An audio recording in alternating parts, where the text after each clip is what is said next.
So alright, magandang araw sa inyo. Dito po tayo ngayon sa Pundakit, San Antonio. Merong for sale na property dito. Ito po yung entrance nya. Yan.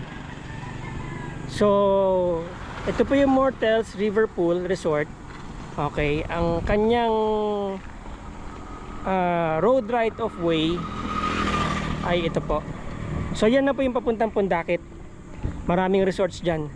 Actually dito pa lang po sa labas marami ng resorts eh. So ito po may signage dito ng Topex Place Pool and Resort. Meron din yatang resort dyan sa loob. So papunta po doon yung bahay na titignan natin.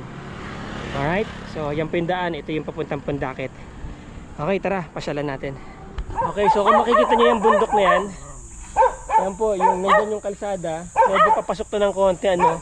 Sa labas nito ng kalsada na to ay may mga hotel po dyan, hotels. So check po natin tong property na binebenta dito sa Pundakit, San Antonio, Zambales.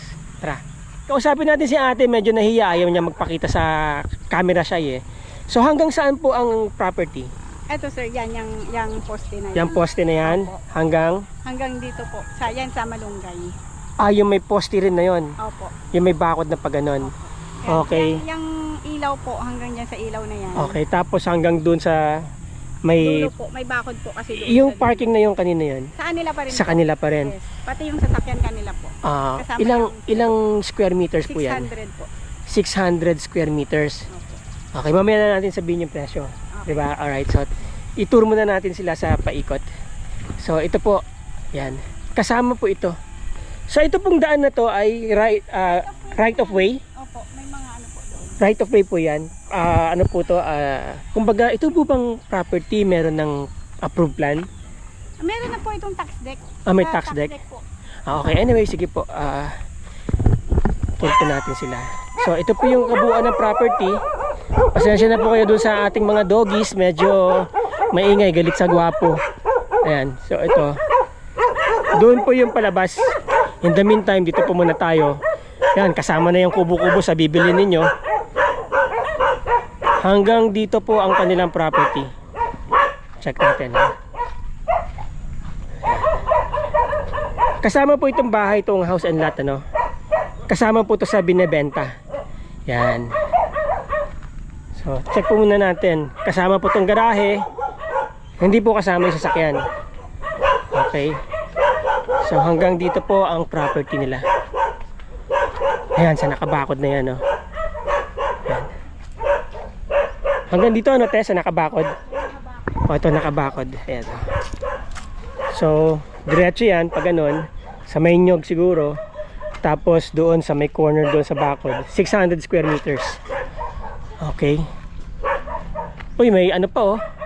May, ano to? Aratilis. O, kapag nabili nyo to, mga kabutsawal sa mga kababayan, ma'am, sir, wag niyo pong papuputol to. Sayang. Bihira na lang po itong ganito. Sabi nila, ito lang yung matamis na gamot sa diabetes. Oh. Harap. Mamaya te, pengi Okay. Kasama ba itong sasakyan sa binibenta? Hindi po eh. Hindi, alright. So ito, hindi na to kasama, itong puno na to. Hindi na. Okay.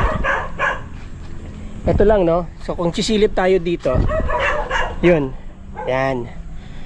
Okay, mga kabutsawals, tignan po natin ang loob ng bahay nila, ma'am. Ma'am, sir. Okay. Meron kayong grafted na mango, kinalabaw. Tapos meron kayong, anong puno po ito? Rambutan po. Ay, sorry. Rambutan Lansones to palagay ko. Lansones, rambutan. Ay, hindi. Longgan. Lagi ako nakakita ng puno ng long. Oo, longgan po ito. Oh, Chico. Ay, hindi longgan. Oh, hindi lang. Longgan.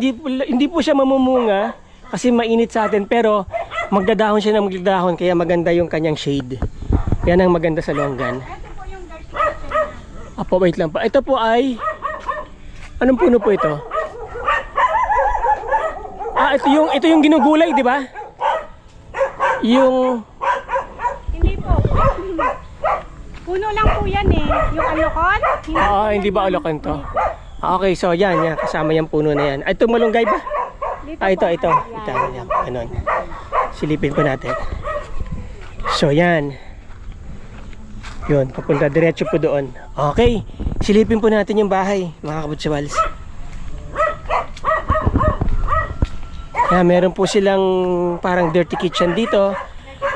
Oo. Magandang umaga po. Pipi. Ah, okay. Bingi. Hello po. So, ito po ang ano.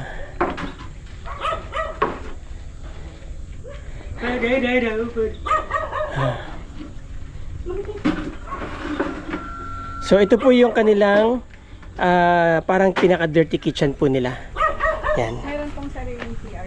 Opo. May sariling CR po ito sa labas. Doon po. So ayan po. Sariling CR. Tapos ayan po yung lutuan. May lababo po dito. Okay. And then dito po tayo papasok sa may kusina. Set na kami. Magandang umaga po. Yung mga built-in dito, sir, kasama iiwan. Okay. Yung mga built-in lang po yung mga hindi pwedeng tanggalin na. Okay. So ito po yung bahay. So may pinto dito kanina pagpasok natin. Buksan ko po ilaw, no? Kung pwede. Ayan, pagpasok po natin, nandito na kaagad yung kanyang kusina. So meron pong pinto doon sa sala. So ayan. Tapos ito po yung kanilang lababo. Alright, built-in cabinet, may iwan na po yan. Solid ang pinto, no? Maganda pa po ang kisame. Maganda pa ang pintura. Maganda pa po ang mga tiles. Tapos parang meron kayo dito minibar. Alright. So ito po yung sala. Opo. Ito pong mga upuan dito, may iwan po ba yan? Hindi po. Yung mga Okay. nakaano lang, sir. Yung mga parang naka-fix lang. naka-built-in lang talaga. Mga naka-fix lang. So, pasilip po dito sa isang kwarto. Sige po. Bali, 2 bedrooms po itong bahay, ano? Bungalow type, 2 bedrooms. Sige, sir. Ito. So, ito po yung isang bedroom. Yon. Maluwag po ang bedroom. Actually, kasya ang isang kama at isang maliit na kama. Very ideal sa small family po itong bahay. So, ayan. Bintana. Ito po yung view sa labas. Okay. Maganda po yung bintana, malaki. Kaya kahit walang ilaw, maaliwalas po dyan. Presko po yung loob ng bahay. Yan. Okay. Check po natin dito. Yun. Hello ma'am. Okay lang po. Pasilip lang po ako dito sa room. So ito po yung master's bedroom. Ito yung CR nila. Yan. Maganda po yung bahay. Ayan o. Okay. So may malaking exhaust fan doon. Naka-pin light po yung ilaw niya dito sa CR. So medyo halfway po yung tiles, no? Wala naman problema yan. Maganda ang water closet. Alright. Tapos, after dyan sa CR na yan, nandito na po yung isang kwarto. Yan. Yun. Maganda po yung room, ano? Wala. Okay, but anyway, so yeah, may mga lalaking bintana. Ito pong cabinet ay Built-in ba, tante? May iwan to? dala din po yan. Ha? Oh, may iwan na po. May iwan daw. Oh, may iwan na po itong cabinet. Ayan oh. Okay. So, yan po yung isang room. And then, from here, ito na po yung sala. Okay, yan. So, maganda po yung bahay. Cute na bungalow style. Very modest, no? Very ideal for small family. Let's say, couple, may isang anak o 2 anak. Very ideal po to. At okay din po to as a retirement home. Konting ayos na lang po. Maglalagay na lang siguro kayo ng bakod, gate. Okay. Ito po yung garden nyo, malaki. Actually, pwede pa pong lagyan ng isang bahay yan, yo. 'Di ba? Okay. So ito po yung veranda, ito po yung terrace. Yan. Yan. Okay. Maganda po yung pagkakatiles ng bahay. Okay. Maayos pa po yung mga kisame. Tanong natin kung gaano nakatagal tong bahay na to. Tanungin na lang po natin si ma'am. Hindi ko na po siya ihaharap sa camera, no? Mga camera shy sila. Ma'am, tanong ko lang po, gaano na po katagal tong bahay na to? Kailan po naitayo? 2018. Bago pa. 2018. Okay. Ilan po ang, may idea po kayo kung gaano kalaki ang floor area nito in meters? Itong bahay, floor area. More than 100 lang. Okay. So, around 100 square meters po ang floor area ng bahay. Okay.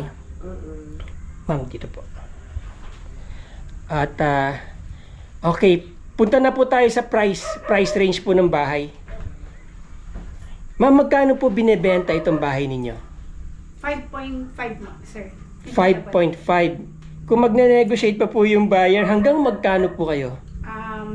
Depende na rin po yun dun sa usapan namin. Let's say ako yung buyer. Dala ko na yung cash na 5 million. Tatanggapin nyo? Sige, basta cash. Alright. Okay, ma'am sir, narinig niyo yun pa. Hindi po tayo nag-overprice dito, ano? So, kung halimbawang may cash na kayo dyan, 5M, willing pong ibigay nila ma'am itong kanilang property. Alright? Basta spot cash, wala na masyadong cheche-boreche. Okay, punta po tayo sa documentation. Ano po ang document nito? Tax declaration. Tax deck. Ang bahay po naka-declare din sa tax deck. Okay, naka-declare din daw po ang bahay sa tax deck. So, sa tax deck po, sino po yung nakapangalan, ma'am? Kayo po. Yung may-ari po mismo nakapangalan sa tax deck. Ito po ba, ma'am, meron na po ba itong, na-apply na po ba ito ng lot plan? May lot number ka na. Meron. May lot number. Kailan, na-acquire nyo rin po ba ito? Nabili nyo rin ito or amana nyo? Nabili at saka Hati. hati. Hati, okay. Yung ilang portion, tapos At saka pinadugtong nyo na lang po. Pinagawa nyo ng tax declaration. So, yun. Alam nyo mga ma'am, sir, no? Especially yung mga nasa abroad, yung tax declaration, kayang-kaya ko po kayong tulungan dyan. Hindi po kayo gagastos ng malaki. From tax declaration, pag nag-execute ng deed of sale po ang buyer, diretso na po yan sa pangalan ninyo, papadaanin po natin sa DNR. Okay? Kukunan po natin yung ng clearance sa Land Management Bureau and then a-applyan po natin ng survey permit and then from there, i-apply na po natin ng I think free patent na title yan sa pangalan na po mismo ng buyer.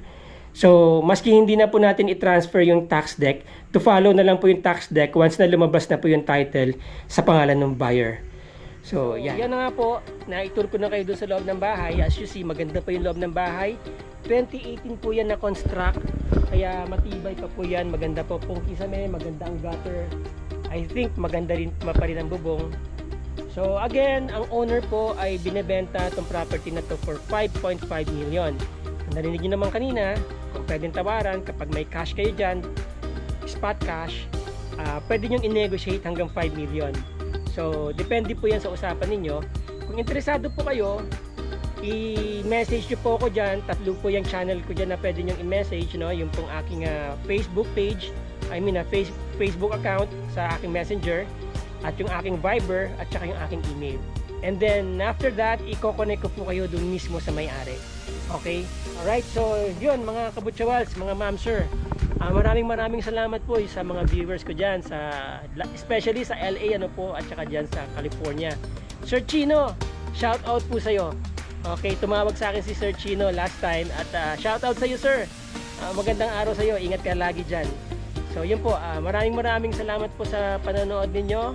Maraming salamat sa suporta. Makakaasa kayo na dito po wala tayong patong kung ano po ang presyo ng may-ari.